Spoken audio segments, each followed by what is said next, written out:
Well, today we're going to do a little introduction to polymer clay canes.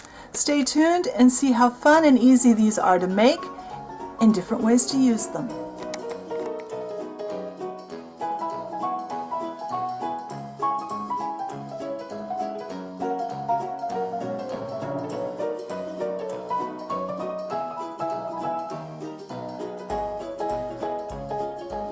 Well, last week when I made these Valentine canes, I started getting messages on Facebook, both on the page and private messaged, asking me to do more with canes. People really want to learn more about canes, and we did a cane to make this. Remember how we made, if you watched the video, we made the strip and then we sliced it off and we made our individual lollipops. I've got a couple more canes here to show you, and then we'll talk about why we would do that. I've got this one. This is a lemon cane. I would need to warm it up. When I make canes, I bring down what I need to size, and I leave the extra big so I can use it in any scale. I work with a couple of different sizes of scales, so if I leave it big, I can always make it smaller. This lemon one has been stored for a while, so it'll need to be, held in my hands or in the plastic bag inside my clothes until it warms up. And the way I store these, I put them in just a Ziploc sandwich type bag, and then I pin them to a bulletin board in my office out of the way so that they are easy to get to. I see where they are, I can see what I've got, and they're out of the way where they won't get smushed. That's the hardest part about storing a cane. Now this one is a carrot. Both of these canes, by the way, are actually I did on my 18-inch doll blog and channel, but see, I can just roll this down and make it in 1/12 scale very simply. I like to leave them bigger, like I said, so that I can make them any scale I want when I need them. But there, that's how simple it is to roll that down. So why do we make canes? Well, we make canes because it's much easier to work, say with this lemon cane, to get the detail in a bigger piece. This actually started out, I want to say probably about that big around. I usually start pretty big with these. Where I have room to work and I can see what I'm doing, and then as I make them smaller and reduce them down to different scales, that detail stays. And it just makes it a lot easier to work. It's a lot more efficient if you're going to make, say, a bunch of lemons, a bunch of lemon slices, a bunch of slices of whatever, or half lemons or whatever, cut lemons. It's easier to do that and slice it off, and it's consistent.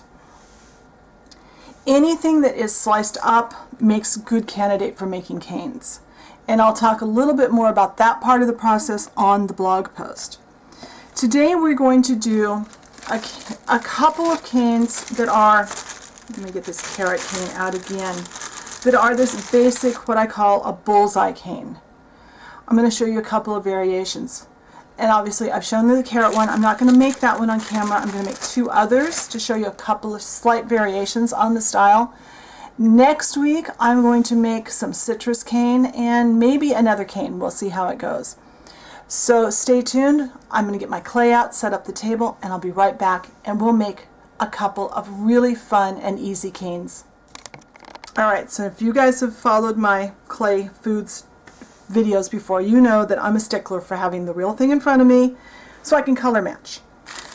I pulled out a few colors, and we need to do a little mixing.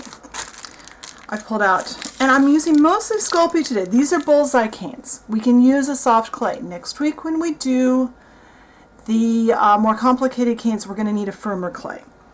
I pulled out some Sculpey white because I had that. It was a new package. It was sitting there in my way. I wanted to open it up.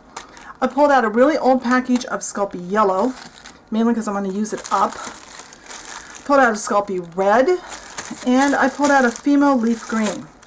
And then what I did, I baked off some samples because I want to compare my samples to my real food, especially doing a cane.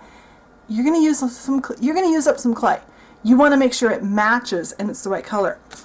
So my white, obviously my white's fine. It's got a little red on it because I didn't clean the pasta machine in between. The green needs some work. Bring my olive over here. So we need to brown this up and we need to lighten it up. So I'm going to take a little bit of this, and I'm not going to use, I'm going to use enough that I can probably get away with it. I'm going to adjust until I get it right. So I'm going to take some more leaf green. I'm going to run it through my pasta machine. My pasta machine, of course, is as always over on the side of my table. Get a little bit more of this. You see, it darkens up a little when it bakes. I had another green that was totally wrong, so that's why it's not there now. I'm going to try and make fairly small canes today because I don't want to use a whole ton of clay and I don't want to have a huge amount of this sitting here. All right, I've got that softened up. I'm going to mix a little touch of white. I'm going to do this a little bit at a time. So we've got this white, and I'm also, at the same time, red and green are opposite on the color wheel. That will brown it down. So you saw the amount of green, the white, and the red. I'm going to work these together. I'm going to attempt to get something that looks more like that olive green.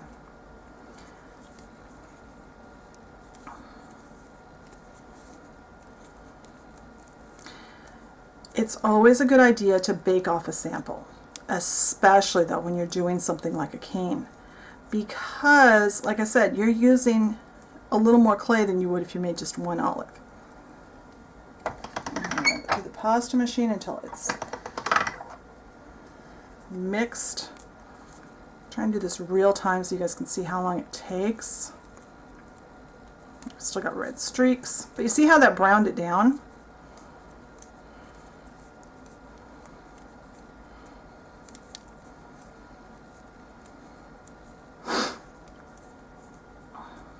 All right, I'm going to move this out a little thinner so I don't use too much of it up.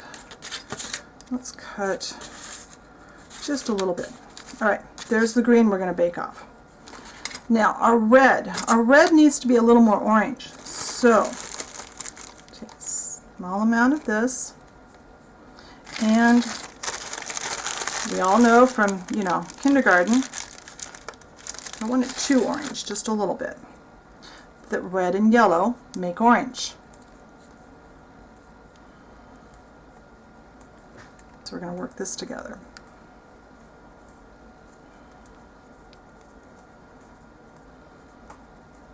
Get this red off here so I know that I'm working on that.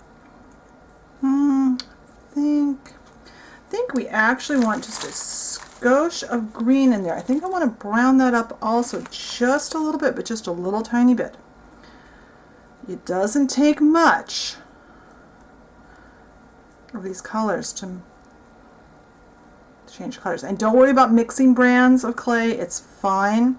It's a question I get asked every once in a while. Yeah, you can mix brands. Just don't mix Kato clay in with the others because it's baked at a very, very different temperature. Oh, that's not. And when I rolled it through, I realized I still had green streaks. I thought about doing this off camera and just telling you what I had done, but then I realized this is a really important thing to learn, is how to decide what to mix for colors. It's not perfectly blended, but I think it's okay. All right, now I need a wet wipe because I need to clean my fingers and my pasta machine because we are going on to that pale yellow.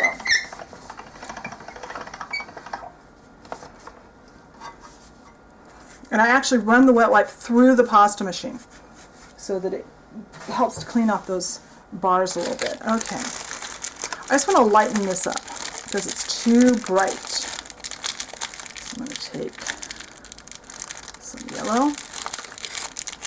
Mix more of the stuff for the egg up because we're going to make a larger cane for that. I've got green on my fingers still. Oh well.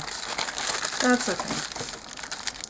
I think I want pretty close to, I've got red on my fingers. Even with the wet wipe, I had red on my fingers. Pretty close to half and half here. Hopefully I don't have enough color left on my fingers that's going to adjust the color too much. I don't have time to go wash completely. I I need to get this video done.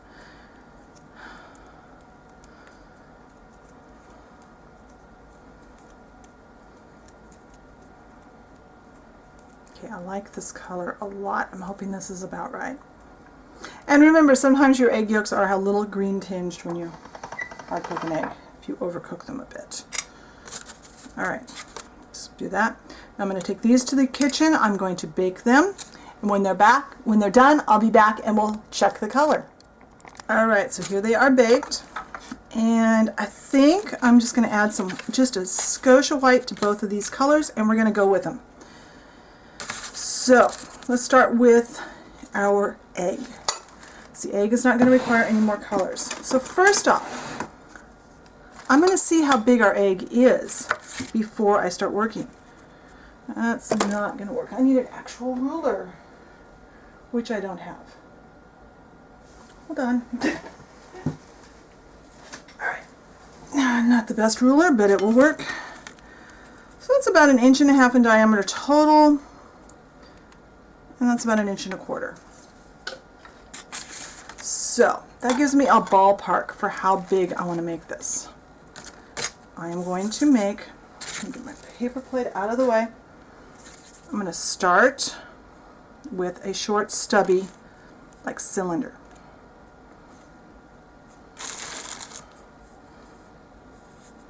And now I'm going to get some white. And I've already got red all over my white. And I've got other colors all over my white. Awesome. I'm going to roll this through my pasta machine at the thickest setting. And I'm going to decide, is that going to be thick enough? No. I'm going to roll it again. What I'm doing is I'm getting myself a piece of clay that will go around there in a thickness I'm happy with. Is that going to be? Yes. All right. So first, I've got a cylinder of my center. We're just making a simple bullseye cane. I want to do my video and get some lunch eaten here. All right. Now I'm going to, I've rolled this out, I've rolled up the thickest setting in my pasta machine, and then I've put 2 layers. It's really important that you don't overlap. You want this to just meet. That's one place that when you make a cane that it fails, is that you overlap. People overlap that seam. You want it to meet but not overlap. Now, since this is a very soft clay, I have to be careful. And I'm kind of squishing. I'm making sure that these are attached, that these are really joined there, that bond between the yellow and the white are really, they're stuck together. So let's look at our diameter right now. Let's see, we have about 7/8 of an inch.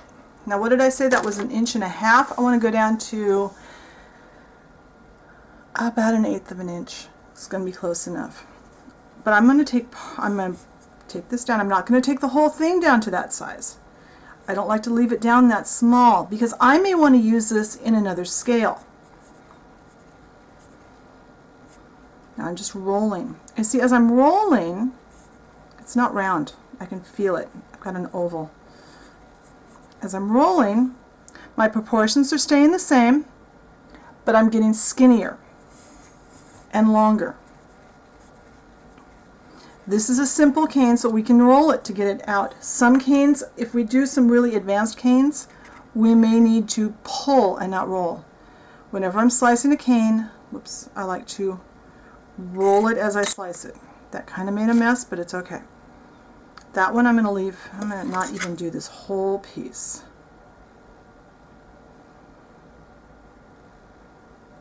There. I'm just going to do this much right now. And your ends are going to be really messy looking. That's okay. They can be really messy. When you go to slice, you either want to roll it You may want to freeze it. Sometimes it helps if you freeze your cane for about 15 minutes and then cut it right away. Also, it helps if you let it sit for a while.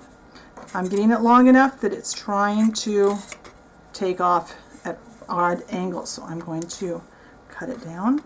It's okay that the yellow broke through here. There's waste when you make these. You actually are going to have to be okay with having some waste.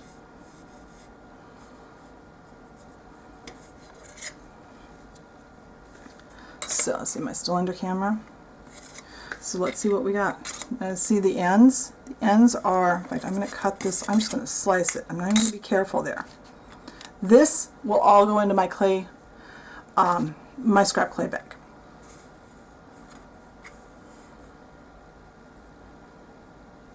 Okay. I should freeze this, but I'm not going to today. And let's see if the camera will pick it up. We have an egg. I'm going to slice a couple of slices, and then I'm going to bring the camera in. See if I can slice it without smushing it too much, because this is not wanting to roll as I slice it. It's wanting to go crooked. Now you could close off the end and make an egg that's sliced half, sliced in half.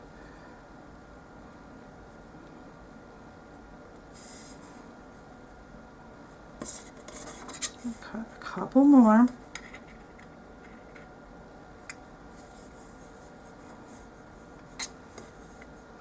It is harder to slice with the Sculpey because it is so soft. But those were the first clays I came to today, and I know a lot of people that's all they have. Sculpey is a lot easier to get a hold of. Alright, I'm going to see if I can bring the camera in. Let's see if I can get this in the center, and then bring the camera in. Will it focus? No. There we go. That's probably about as close as I can get. So I'm going to slice a few more slices off, and then I'm going to show you how to make the olives. Alright, so now we've got our green and our red, and since I decided those were both a little bit too dark, I'm going to take some of these little scraps of white. Just a tiny, tiny bit in here. I don't want to turn this pink, but I want to turn it just a little lighter. Now you could use these in your salads, you can mix, when you're making doll sandwiches, a salad bar, there's all kinds of places these can be used. And once again, it's the same process. It's just, these are going to be even smaller. Let's measure that olive. I'm going to measure the whole olive, it's just going to be easier. And olives come bigger than this. My grocery store only had little tiny ones. Not quite 5/8 of an inch. So, and it's okay if this is not completely the same color. That's not really going to be a big deal on these. Oh, just a tiny bit of white in this one too. Not much. I don't want much white in there. I just want to lighten it up just a tiny, tiny bit. And I think learning how to mix your colors on the fly like that is really important if you're going to make foods. It's also really important to have the item in front of you. I'm going to preach that little story again. Because if I was working from a photo, I have to assume and trust that that photo was edited correctly, and we all know how that works. Or if it's on my computer screen, is it really the right color, or has my monitor got an off color? And also, if I've got the olive in my hand, I can physically maneuver it. I can roll it around. I should back up because we're still really, really close. I can maneuver it, I can look at it, I can turn it over and look at both sides, I can measure it, where if I'm working from a photo, I can't do that. Alright. Something just fell off on the other side of my desk. Alright. I'm sorry, I just cut that off camera. Alright, let's cut a straight edge here. We are going to And this is probably way more olive than I will use ever, so I'm not going to worry about having the ends off not fitting. I'm going to just cut this even with where everything is. Okay. Scraps of clay. Right now it looks like a funky hot dog that's way wrong color. The red is a little off, but I'm not going to worry about it. It's not a perfect color match, but it's close enough for what I'm doing here. You might want to go a little more orange if you can, or you might have a clay that matches better. And once again, it's the same process. I'm going to cut off just a short amount because I don't want to work with very much on the video. I'm going to save the rest of that cane for later, for when I actually need it.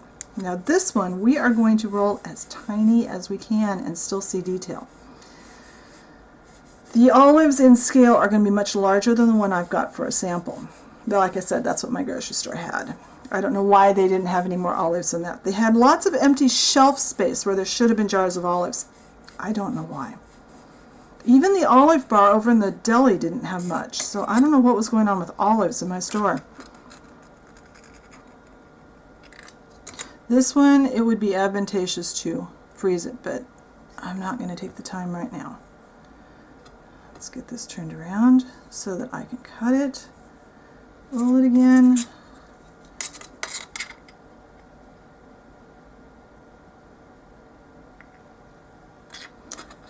And there we go. Let's see if I can bring the camera down. I'm not even sure if this is going to focus, but you can kind of see it there. So that is our olive cane. I am going to cut some more of these. I'm going to bake them off, and when they're all baked off, I will be back. We'll look at our canes, and we'll talk about what we got.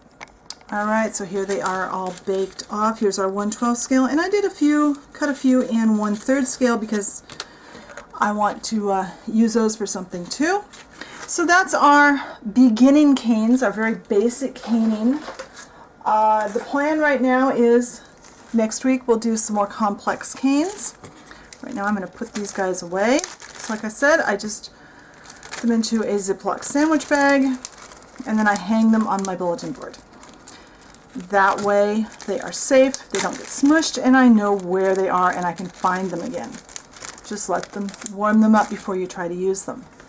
Be sure and check the blog post. I'll put these back over so you have something to look at other than my dirty tray. I will try to add a little more hints and tricks over there and come back next week. We are going to, at least the plan right now is, we are going to do a more involved, more complex cane, or maybe two. We'll see how time goes. I hope you found this informative and helpful. If you haven't found us on Facebook, the link is always in the description box. I encourage you to join us on Facebook because we talk about all kinds of stuff over there and have a lot of fun. Thanks for watching. Be sure and subscribe to the channel if you haven't so you can see more mini videos, and I'll talk to you later. Bye.